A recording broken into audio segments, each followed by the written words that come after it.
This agribusiness update brought to you by American Implement, indebted to the past, committed to the future. In a moment, K-State's Glynn Tonser. When you've had a best friend for over 50 years, you develop a trust. And the Scott Co-op has been a trusted rural friend since 1957. A co-op keeps money in the area, doing business for and with their members. And that helps keep their hometown thriving with keeping money in the community. Scott Co-op is not just an elevator.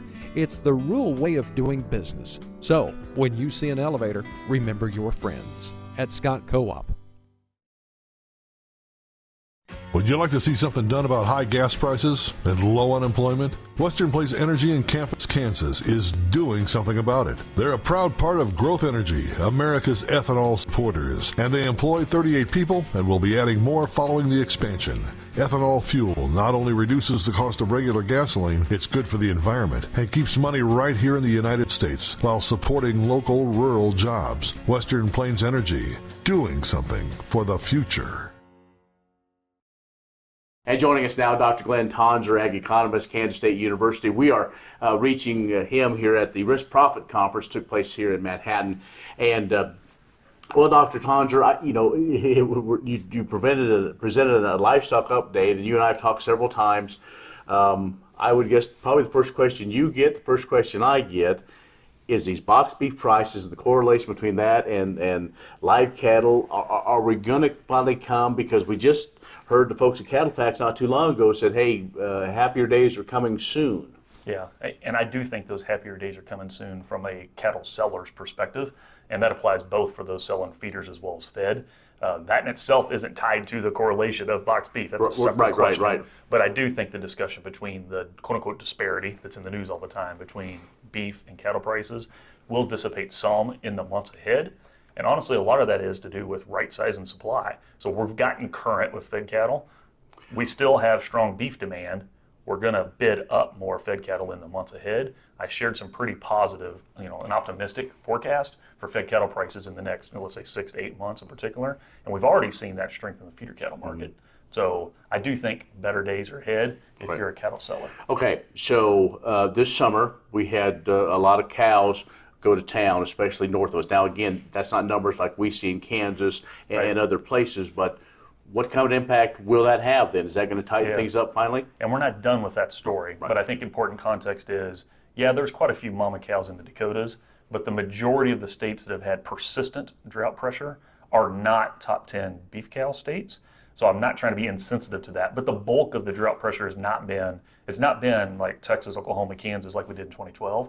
So yes, we've sent mama cows to town, and yes, it matters because we're going to shrink the supply of mama cows and subsequently the calf crop a little more because of it.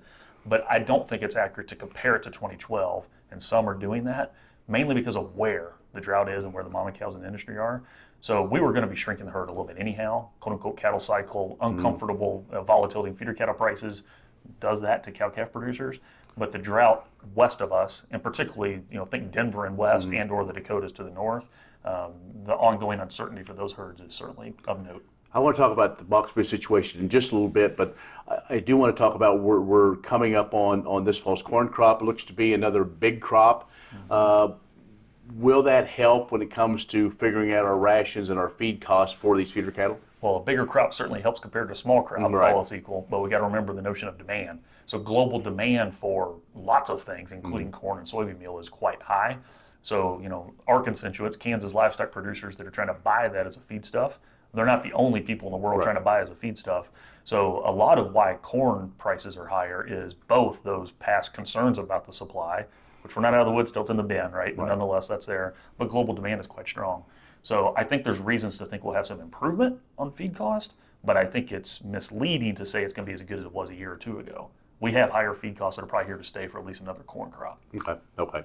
Dr. Glynn Tonser, Kansas State University, is joining us. We're going to take a break. We're going to talk about the box beef situation, and I also want to talk just a little bit about the pork trade. We'll do that in just a moment.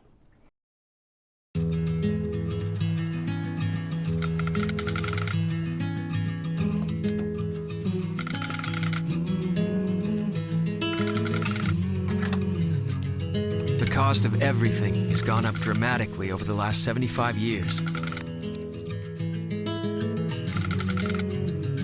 with one exception: keeping electricity affordable. Wheatland Electric, delivering energy for life, your Touchstone Energy Cooperative. S&S Trailer Sales, with 2 locations in Ness City, Kansas, is where everybody goes to buy or rent trailers. They feature the all-new, all-aluminum Mauer grain trailer with all of the electric options, the easy-to-load detached trailers, and a huge stock of header trailers. At the west location, you'll find bumper poles, goosenecks, and oilfield specialty trailers, along with flat and utility beds for pickups. S&S Trailer Sales in Ness City and on the web, but remember, you do have to spell out the "and." And Dr. Glynn Tonser, Kansas State University Ag economist, the livestock economist, is joining us. Okay, let's just talk about this. I mean, you and I have talked several times, shared with our audience. You know, we hear beef demand is the strongest in 30-some years. There's a piece, though, I think those in the countryside are missing. When we see every day, I mean, that morning and afternoon reports, it continues to get stronger when we have all these other outside influences that are telling us, well, people may or may not be going out. The food service is down. Where is this going? Are there other cuts and other pieces that are boosting this market? Right. So sitting here in the middle of August specifically, I think we have a lot of uncertainty in the wholesale beef demand environment. On balance, I'm pretty positive, but compared to a month ago alone, there's a lot more uncertainty whether we're going to lose food service traffic. So the Delta variant and the like, what's that going to do? That hasn't stopped restaurants from still wanting to keep the pipeline full, but they won't keep doing that forever if the foot traffic stops. That's why that uncertainty is there. Okay. So the mixed news and mixed media discussion is we have the Delta variant, airline volume is taking a little bit of a hit and so forth. Some are going further and say, well, that slow restaurant traffic. If it does, it probably will be a bit of a pullback on not just meat, not just beef, but all meat demand, because a lot of the last 3 or 4 months, a lot of the boost, we had strong demand that's been boosted by an effort to refill the food service pipeline. Well, we'll hit pause on that if restaurants take a step back, and I'm really highlighting that because that uncertainty is elevated compared to just a month ago. But will we get back down? I guess we talked about the grains a few years ago about this new plateau we were on. That didn't last very long. Are we at a new plateau when it comes to our boxed beef? I don't know that that's accurate because I'm confident over the next 2 years we're going to have fewer cattle to slaughter. So that's supportive on a supply side of maintaining higher prices. And we have revealed behavior that beef buyers at the wholesale level are willing to pay higher prices than we saw before in the last 2 years.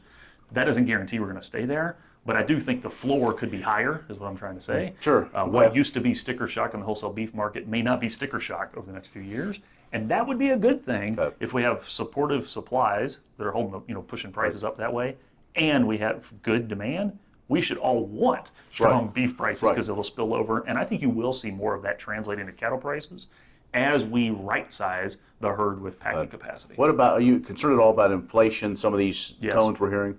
Yes, and one of the things we do monitor, the meat demand monitors, beef and pork checkoff funded here at K-State. The last 5 months I've been tracking consumers' expectations for 2 beef and 2 pork prices the next month, and consumers are concerned about that, and rightly so. They're seeing prices go up. But my concern isn't unique to meat. I say yes because I'm concerned with everything hitting consumers, their budget. And if we have stagnant budgets at some point, if we have any economic slowdown, then protein demand is at risk because it's expensive compared to other things in the basket. Quickly on the pork trade, it has been, this year has been very interesting to say the least. Yes, it has. You mean exports as well? Yes. That's what you mean by trade? Yeah, so it's been, interesting to say the least.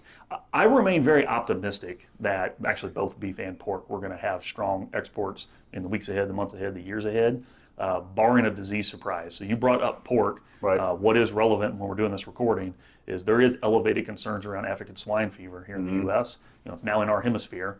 To my knowledge, it's not in the lower 48 states, but there's elevated concern about that. That is relevant specific to your comment about trade, because it's very likely if that was to occur in the lower 48, and God help us, I hope it doesn't happen, that we will likely see a disruption in international trade of pork products. To be determined. I hope we're not doing interviews when that happens. I don't want to observe it, but it is an elevated risk compared to the last time you and I talked. So you laid out a line that you're somewhat bullish when it comes to the protein sector. Yes, I'm very bullish on consumers have revealed a willingness to pay for meat that we haven't seen before. Consumer incomes and savings levels are up. We'll ignore long-term debt issues for another day, but in the near term, that is very supportive. Okay. I think if we avoid disease surprises and inter-industry politics, which we won't belabor here, but I shared some of those thoughts today, then there's a lot of reasons to be optimistic in the livestock industry. Very good. Dr. Glynn Tonser, K-State livestock economist, has joined us. Stay with us. We'll have more in just a moment. Wolfter Construction and Irrigation has been around a long time, and a lot of folks have trusted them to design, build, and service all sizes of commercial and on-farm storage for grain and equipment. Wolfter is also known for their outstanding irrigation division, where they stock a complete selection of nozzles, regulators, drops, gear drives, electrical, and structure components. Looking for an electric motor? Wolfter has a large selection in single and three-phase. Next time, reach out to the pros who have decades of experience at taking care of business the right way. Wolfter Construction and Irrigation. 1030 KBUF has agriculture information weekdays beginning at 6 a.m. Market updates, weather forecasts, and ag news for the farm and ranch to help you make good decisions. You can also be social with us on Facebook and Twitter. I'm Ken Rogers. Thanks for watching.